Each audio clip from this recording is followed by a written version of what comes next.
Here's a question that'll blow your mind. Out of every 100 American households, guess how many actually have $2 million saved for retirement? Go ahead, take a guess. 10? 20? The answer, less than 2. Yeah, you heard that right. Fewer than 2 out of 100 households hit that $2 million mark, which means if you feel like you're falling behind financially, you're probably doing way better than 98% of everyone else.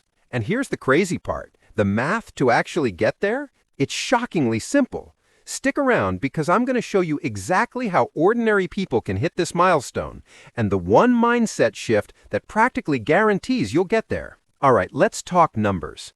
According to the Federal Reserve, only 1.8% of U.S. households have $2 million or more sitting in retirement accounts. And just to be clear, we're talking about actual retirement savings here. Your 401k, your IRA, all those tax-advantaged accounts. Not your house, not your car, not that baseball card collection you think is worth thousands. And here's the thing that makes this stat even crazier. This is for households, not individuals. The average household has about 2.6 people, so the percentage of individual Americans with $2 million, even smaller. Now, you might be thinking, well, a lot of people have money tied up in their homes, right? And yeah, you'd be correct. Tons of households look wealthy on paper because they've got a paid-off house or tons of equity built up. But here's the problem. You can't pay your electric bill with home equity. You can't buy groceries with it. Sure, you could sell the house or take out a loan against it, but that comes with massive risks and limitations. Real retirement readiness comes from liquid invested assets, money that's actually working for you, growing through compound interest and generating cash flow you can live on without selling your home or going into debt. And the median household retirement savings? It's sitting at around $87,000. That means half of all American households have less than that. Not 500K, not 1 million, less than 87 grand. Even people in their late 50s and early 60s, folks who are literally approaching retirement age, the median is only around $185,000. Okay, so now you're probably thinking, 2 million sounds impossible. That's a number for tech CEOs and hedge fund managers, not regular people. But hold up, let me show you the math because it's way more doable than you think. If you're starting from zero, and you invest about $14,000 per year for 36 years, you'll hit over $2 million. We're assuming a 7% inflation-adjusted return here, which is right in line with what the stock market has historically returned over the long run. Break that down into monthly numbers, and you're looking at around $1,170 a month. That's roughly 16-17% of the median U.S. household income. Now, I know what you're thinking. $1,170 a month is a lot, and you're right, it is. But here's the key. This assumes you never increase your contributions. In reality, as you get raises, switch jobs, or climb the ladder, you'd likely bump that percentage up over time. If you start at age 30, you'd hit $2 million by around 65 or 66. Start even earlier at 25, and you'd only need to invest about $10,000 per year or around $830 a month to reach the same goal. Why? Because time is your biggest advantage.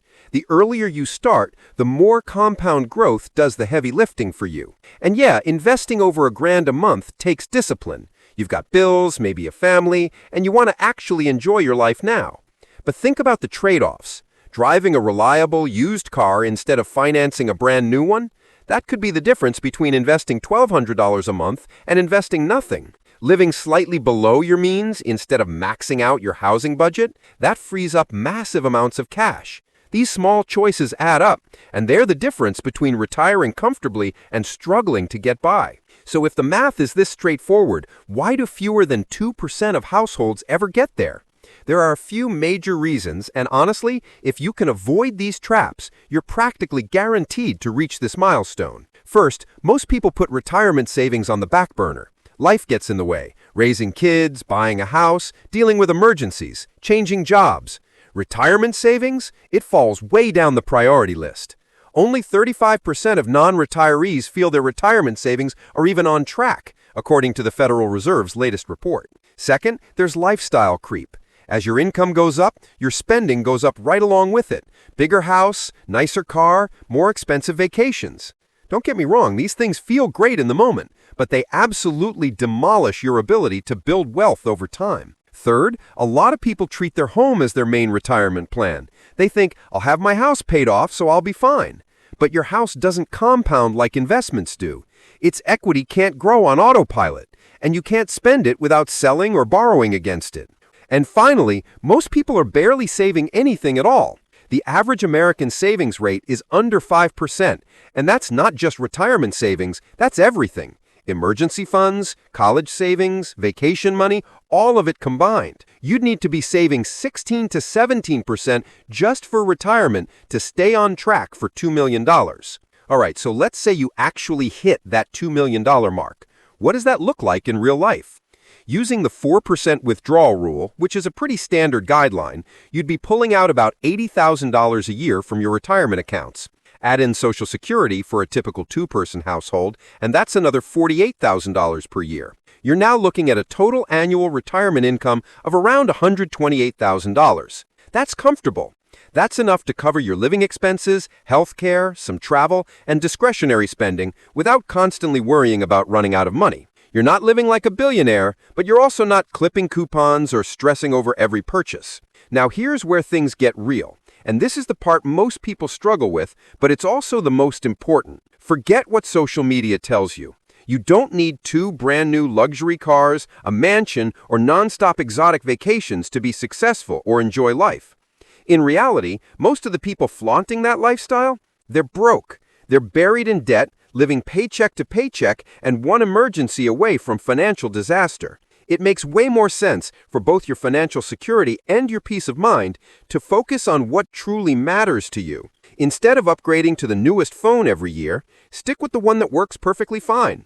Instead of taking extravagant vacations every few months, plan a couple of meaningful trips that fit comfortably in your budget. Here's the truth. Spending more money doesn't automatically make a vacation more enjoyable. The memories you actually cherish come from simple experiences, time with family and friends, exploring a new place, enjoying a great meal, not the cost of your hotel or your flight. The same goes for material things. That brand new luxury car might feel thrilling for a few weeks, but the excitement fades fast. What you're left with? Payments, insurance, and depreciation. On the flip side, having real financial security, knowing your bills are covered, your future is protected, and you're building wealth, that provides freedom and peace of mind that lasts a lifetime. Stop chasing the newest, flashiest things.